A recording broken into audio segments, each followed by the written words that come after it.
So, you have survived higher English and you're now undertaking the mammoth task that is advanced higher English. And you might be quite confused. You might be like, this is such a big jump and it's a lot to take in. If you're feeling like that, then please stick around and watch this video, because this was me like a year ago.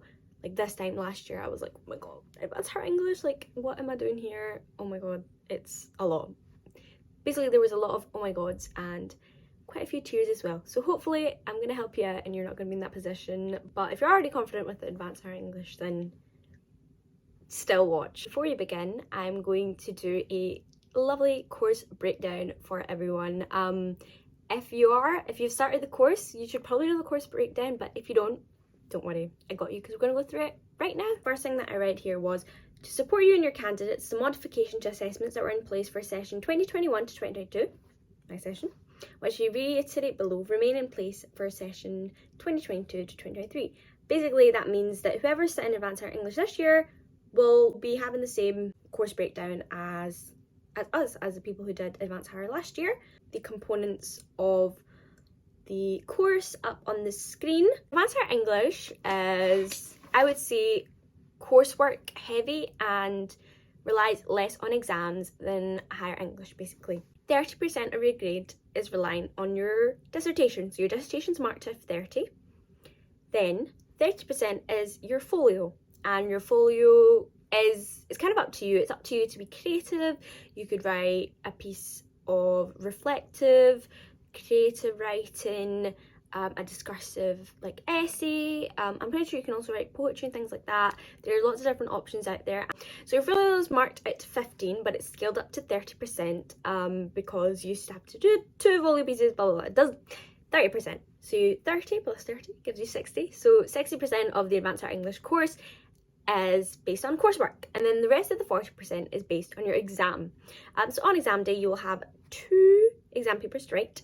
You'll have 1 hour and a half to write your lit study essay on the authors and the pieces of writing that you will study throughout the year in class, and then you have 1 hour and 30 minutes for your textual analysis paper, which is not RUE, but kind of has a similar concept to RUE. You're given 1 question and you write about, answer that question on an article that you've never seen before.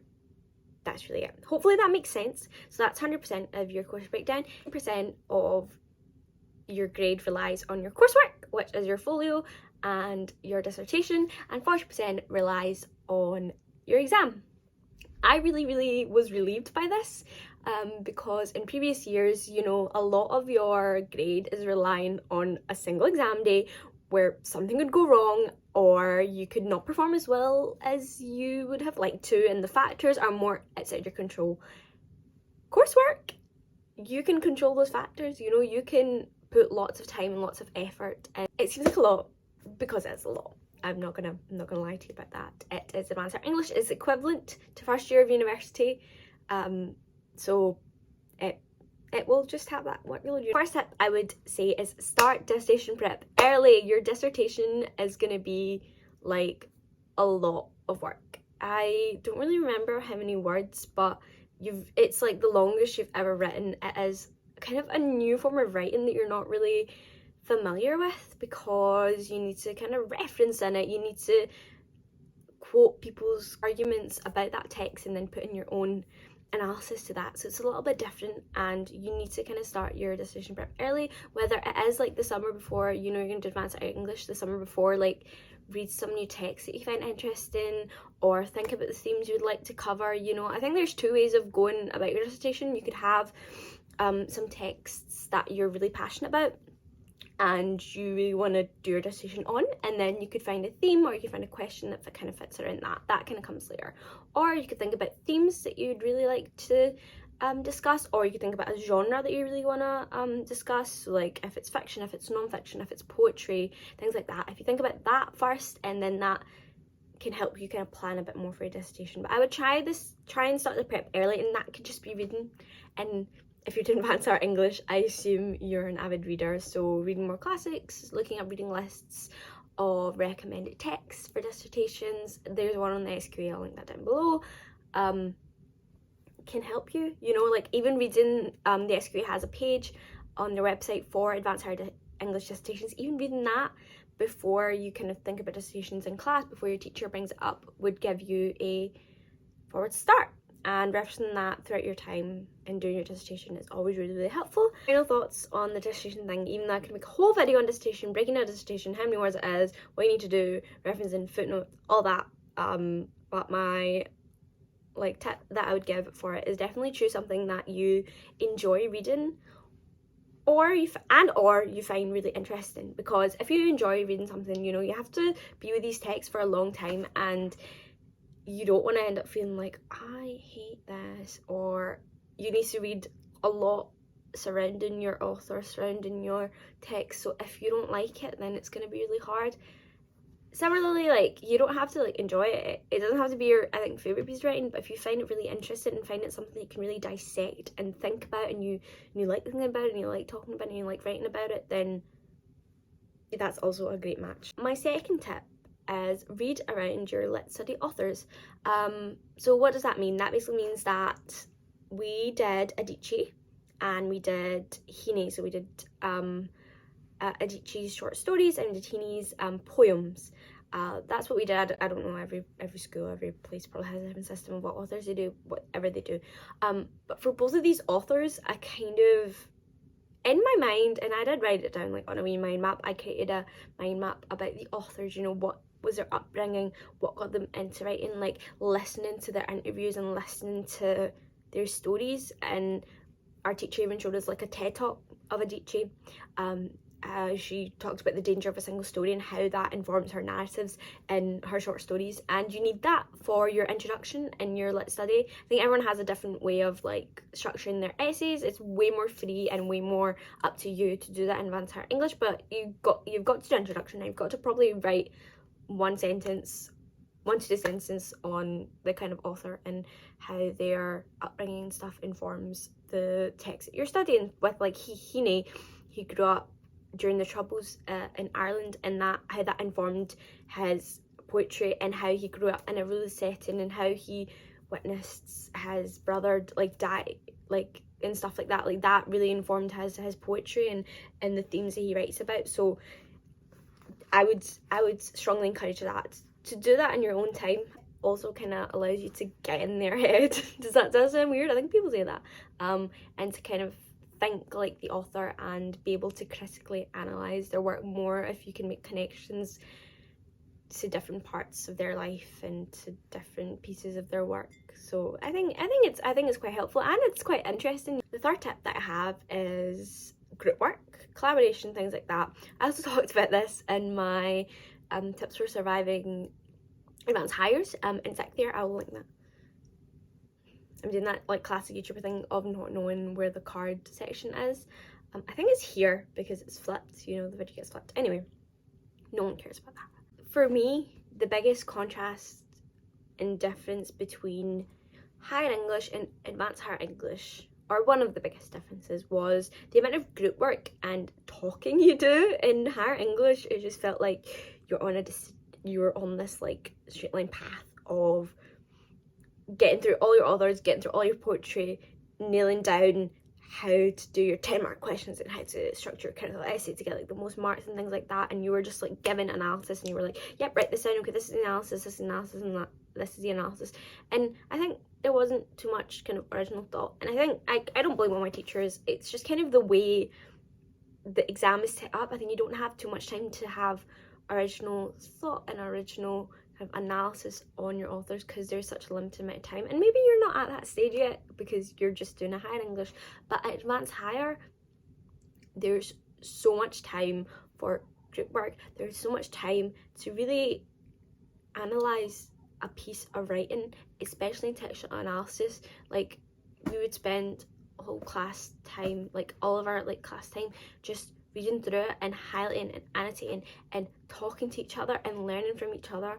And I think that was a really great component of advanced higher English, and I really enjoyed it. Like at the start, I'm not the most outspoken person, so at the start I was like, but then our teacher would ask everyone, so it would like put you on the spot, and you'd have to think and try and think of stuff to talk about. And my biggest tip is like throw yourself into the discussions. I know it's hard, like personally, and it was really hard for me as well, but you get out of it what you put into it. And if you really engage in discussion and like listen to other people's thoughts and write that down, like I would write down, like when we were discussing like poetry and stuff, and if someone had a really good piece of analysis, I'd be like, I'm gonna write that down, because it would like make my essay better, my argument better, and vice versa. Like I hope that if I end up saying something of substance, like someone would take note of that and write that into their own essay, because it was just like an informal discussion, and it was a great way of getting to know your text and your authors and getting to know each other as well. So I would say really take that into your stride. And I would also say work on your dissertations together. You know, obviously you're going to be doing different texts and stuff like that, and you're not going to be using someone else's words in your dissertation because it's your work, you have to do it. But even if it's just like, does this line sound grammatically correct, or like, can you proofread this for me, like before I send it away to the teacher, or can you proofread the final version of my dissertation just to make sure there's no spelling mistakes, there's no grammar mistakes, and my referencing looks in order, you know. So to have someone there to do that with you just makes the whole experience easier and makes it better as well. And getting feedback on your reflective piece, you know, like, does this simile seem overdone, or have I phrased this right, things like that. I think that's invaluable, and it would really help you, especially with your coursework. Number 4 is practice essays under timed conditions. Only caveat to this is I would probably start doing them obviously before your prelims, definitely, and obviously before your exams, but I would try and get a bit more comfortable with your analysis and things like that.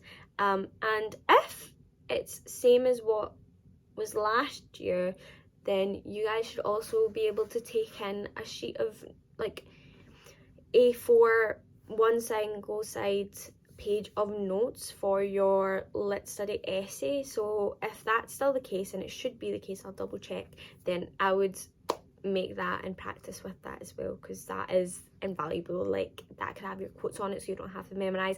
You can like fiddle around with that and see how that would help you, like, and like how you can structure it in a way that maximizes its use for you. So definitely practice under time conditions, because anyone can write an amazing essay with all the time in the world. Unfortunately, it's limited time, so you need to think about how you're going to use that time wisely and how much time you're going to spend on each section, and like kind of think that through. And if you start early on, then you'll have more time to practice that and to really hone that and get that marked and stuff by teacher and things like that. I would also do textual analysis, past papers. You're kind of limited in them, like there's only so many questions you can have, there's only so many textual analyses can't speak, that you can do. Also along that line, there's SQA understanding standards. If you go onto that for advanced higher English, you can see examples of people's Lit Study essays and examples of their textual analysis, and also SQA commentary on that. So why did they get 19 out of 20, or why did they get 7 out of 20, or what makes this piece of analysis so good, or what makes it not so good. And everyone has a different style of essay writing, so you need to really kind of figure out yours. And by the end of the year, by the time your exam rolls around, I'm sure you will have found something like your style of writing, because if you practice enough, then you will develop that. Definitely go on understanding standards. You can read examples of dissertations, you can read examples of folio pieces, Lit Study essays, textual analysis papers.